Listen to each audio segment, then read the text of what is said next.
노무사를 하면서 이렇게 어려운 분들 돕는 거, 그 돕고 결과물이 좋았을 때 느끼는 그런 성취 같은 게 희열이 참 대단해요. 그래서 이 직업 참 좋다. 안녕하세요. 진심을 담는 노무사 전효진 노무사입니다.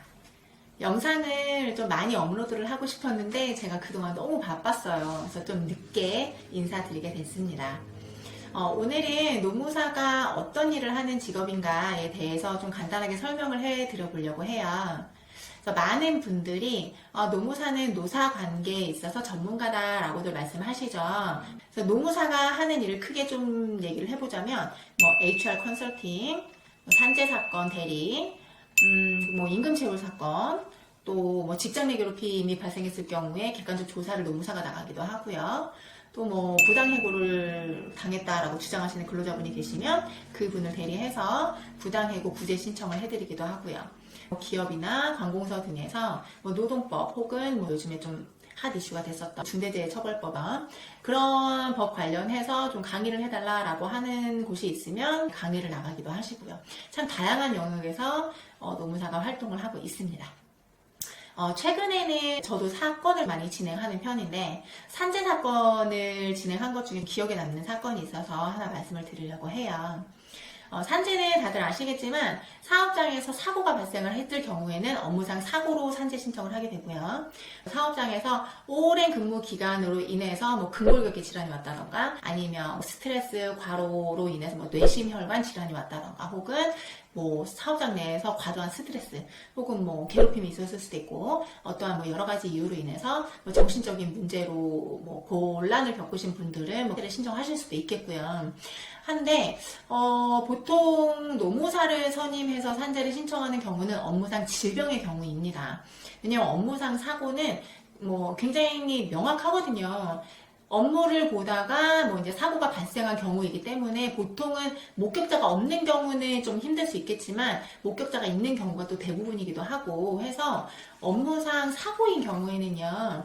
굳이 이제 재해자분들이 노무사를 선임하지 않고도 병원의 원무과의 산재 담당자에게 내가 이만저만해서 사고가 났고 현장에서 사고가 난 것이다 업무 중에 라고 하면 병원에서 무료로 산재 신청을 할 수가 있거든요.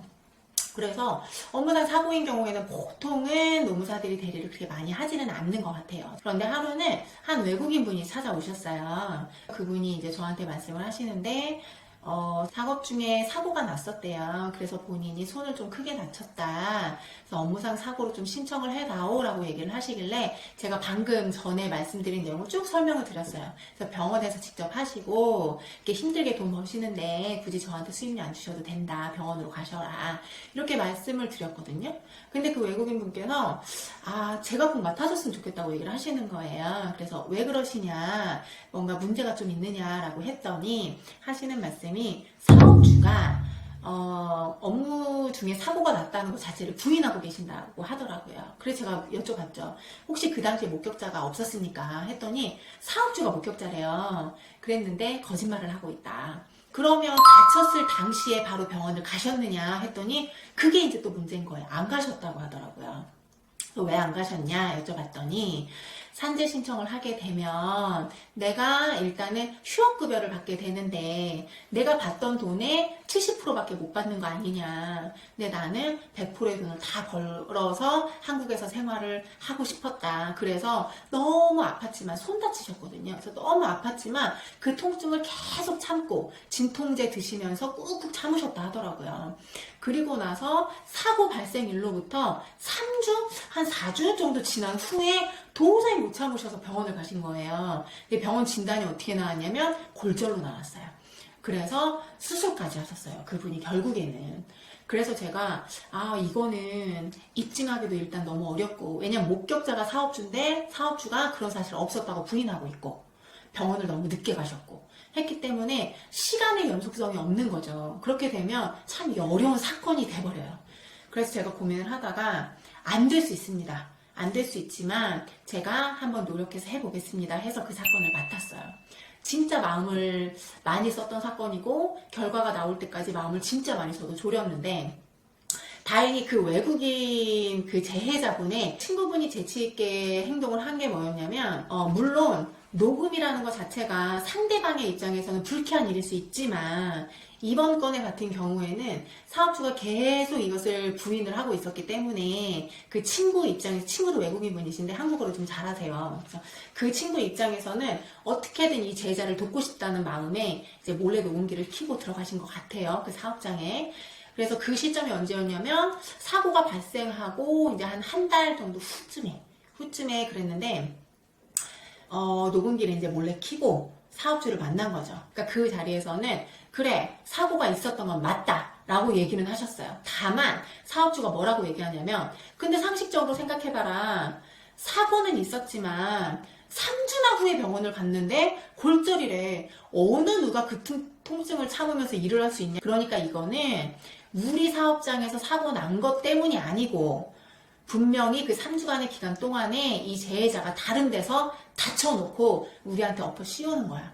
요렇게도 말씀을 하셨어요. 그러니까 여러 가지 이제 따져보면 그래, 사고가 있었던 건 맞아 라고 하는 발언은 저희한테 유리한 부분일 수 있죠. 하지만 3주의 기간이 떨어졌고 그 사이에 연대 가서 다친 거야 라고 주장하는 거는 솔직히 한번 생각하면 설득력 있는 부분이거든요.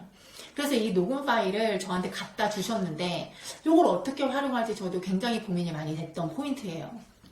어떻게 할까 고민을 하다가 일단 녹음 파일의 그 내용을 한국어로 이제 제가 다 풀어서 녹취록을 만들었죠. 그리고 나서 이 재해자한테 여쭤봤어요. 혹시 약국 가서 진통제 사드신 그 내역이 남아 있을까요? 그랬더니 약국 가서 자기 확인을 하겠다 하더라고요. 그래서 약국 가서 영수증도 받아다 주셨고요. 근데 아무리 봐도 이 정도로만은 너무 빈약해 보였어요. 저도 솔직히 처음에 이 재해자를 좀 의심은 했거든요. 거짓말하는 거 아닌가. 고민을 하다가 제가 의사를 직접 한번 만나봐야 되겠다라는 생각이 들었어요. 왜냐면 이분은 일단은 외국인이시고 의사소통이 그렇게 원활하지 않을 거기 때문에 의사 선생님한테 상황 설명을 좀 충분히 드려야 되는 게 좀 필요할 수 있겠다라고 생각을 해서 제가 재해자분한테 같이 병원에 갑시다. 제가 동행해 드릴게요. 해서 병원을 찾아갔어요. 정형외과를. 이분 수술하신 의사죠. 그래서 그 주치의 선생님한테 여쭤봤어요. 이분이 3주 있다가 병원을 내원했다고 주장을 하시는데 이거를 저는 재해자분을 믿고 싶다. 혹시 이분을 진찰하실 때 특이사항이 좀 있었습니까? 라고 여쭤봤어요. 그랬더니 의사 선생님이 잠깐 고민을 좀 하시더라고요. 그러더니 무슨 말씀을 하셨냐면 지금 생각나는 부분인데 그 당시에 이 사람이 그 CT를 찍었을 때 뼈 사진을 보면 골절이 있는 건 확실하다. 그러니까 수술까지 했다. 그런데 부종이 없었다. 이 얘기를 하시더라고요. 그래서 제가 여쭤봤죠. 부종이 없었다는 얘기는 사고가 난 이후에 일정 시간이 흘렀다는 이야기 아닙니까? 그랬더니 그렇죠 라고 하시더라고요. 그래서 제가 그러면 이 부분을 소견서를 한 장만 써주십시오 라고 말씀을 드렸어요. 왜냐면 이게 사실이잖아요. 그랬더니 의사 선생님도 써줄 수 있다 라고 해서 이 재해자가 사고가 난 후에 일정 기간이 있다가, 근데 그 기간이 얼마라고는 당연히 아무도 특정은 못하죠. 사고 난 직후에 바로 온 것은 아니고 일정한 시간이 지난 후에 병원을 내원한 것이다. 왜냐? 그 진료하던 당시에 부종이 다 빠져 있었기 때문이다. 이런 소견서를 한 장 발급을 해주셨어요. 그래서 녹취록과 약국에서 영수증 그리고 의사 선생님의 소견서를 붙여서 제가 신청 이유서를 제출을 했습니다. 그리고 나서 근로복지공단 담당자하고도 정말 숱하게 전화통화를 했던 것 같아요. 담당자도 많이 힘드셨겠죠. 이걸 어떻게 판단을 해야 되는지에 대해서. 그래서 보통은 업무상 사고인 경우에는요, 아주 이게 명확하다라고 하면 신청했을 때부터 결과가 나올 때까지 진짜 빠르면 2주 만에 승인 결정이 나고요. 만약에 뭐 사업주를 좀 특정해야 되는 문제가 있거나 아주 조금의 좀 해결해야 될 문제가 있다라고 하면 뭐 한 3주, 한 달 정도가 걸리는 것 같고 한데 이 사건 같은 경우에 거의 2달 반이 넘게 걸렸던 것 같아요. 업무상 사고인데도 불구하고. 왜냐하면 방금 말씀드렸듯이 쟁점들이 좀 있었거든요. 그런데 결과적으로는 승인 통지가 나왔고요. 그래서 이 재해자분하고 진짜 너무 행복해했던 것 같아요. 근데 저도 처음에는 이제 살짝 이게 진짜 3주나 이 통증을 참고 일하는 게 가능했었을까 라는 의심을 살짝 품었던 건 맞지만 제가 이 사건을 수임한 이유는 이 재해자분하고 이야기를 나눌수록 정말 진실한 분이라는 게 제가 느껴졌었거든요. 근데 결과적으로 승인이 나서 이분은 좀 이제 편안하게 요양 중이신데, 재밌는 사건이 하나 있었어요.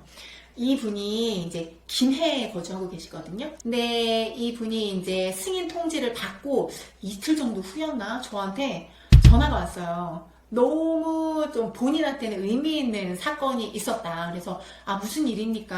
라고 했더니 본인이 이제 김해 이제 부원동인가 거기에서 살인미수 사건이 있었어요. 그래서 그런 일이 있었냐? 저 근처네요. 라고 했는데 새벽 3시였대요. 새벽 3시에 본인이 이제 친구인가 하고 같이 운전을 하고 가고 있었는데 골목에서 갑자기 어떤 차가 오더니 이제 멀쩡하게 걸어가고 있는 남녀를 차로 이렇게 밀고, 그리고 나서는 이 그 범죄자가 차에서 내리더니 큰 칼로 이제 쓰러진 여성분을 이렇게 좀 상해를 가한 거죠. 그런 사건이 있었다는 거예요. 그래서 자신의 전 여자친구를 차로 들이받은 것도 모자라 쓰러진 여성에게 흉기까지 휘두른 50대가 검거됐습니다. 이별 통보에 격분해 이런 끔찍한 일을 저질렀다고 합니다.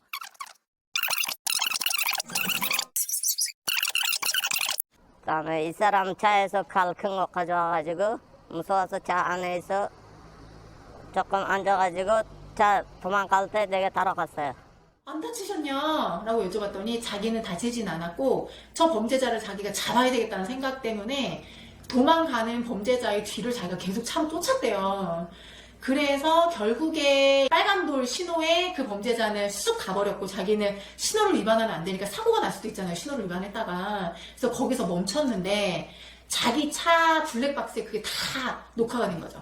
근데 그 동네에 CCTV가 없었나 봐요. 아무래도 좀 작은 곳이었고 이제 골목이다 보니까 CCTV가 없었던 것 같아요. 그래서 경찰에 이 영상을 제보를 하고, 본인이 목격자다 보니까 경찰에 가서 또 진술도 하고 했는데, 이 범죄자 같은 경우에는 뭐 도망간 지 1시간인가 만에 검거는 됐대요. 근데 저는 이 분의 영상이 있었잖아요. 그러니까 조금 더 빨리 검거가 되지 않았나? 라고 저는 생각을 하는데 그건 정확히는 잘 모르겠어요. 근데 어쨌든 저는 너무 기뻤어요.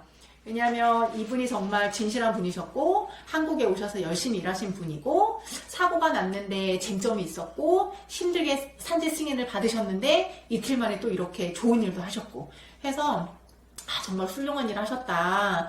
비록 직접 검거한 건 아니지만 그렇게 쫓아가는 일 자체가 되게 힘든 일이잖아요. 저는 너무 무서웠을 것 같거든요. 그래서 이분 뉴스에도 나왔어요. 너무 훌륭한 일을 한 시민이다 막 이렇게 뉴스에도 나왔거든요. 그래서 참 제가 이분을 도와드린 게 너무 보람찼고 너무 기뻤고 지금도 생각하면 되게 행복한 기억입니다. 물론 수임료도 받았고 성공보수도 받았습니다. 제가 뭐 무료로 도와드린 건 아니지만 진짜 너무 보람차더라고요. 그래서 노무사를 하면서 이렇게 어려운 분들 돕는 거, 그 돕고 결과물이 좋았을 때 느끼는 그런 성취 같은 게 희열이 참 대단해요. 이번 사건을 통해서도 다시 한번 참 노무사라는 직업 너무 매력적이다 라는 생각을 하게 되었습니다. 다음 영상에서는 사업주의 입장에서도 근로자의 입장에서도 꼭 알아야 될 노무상식 하나를 전달해 드리려고 하는데, 제가 맡았던 사건을 사례로 들어서 설명을 해 드리겠습니다. 다음 영상에서 만나요. 안녕.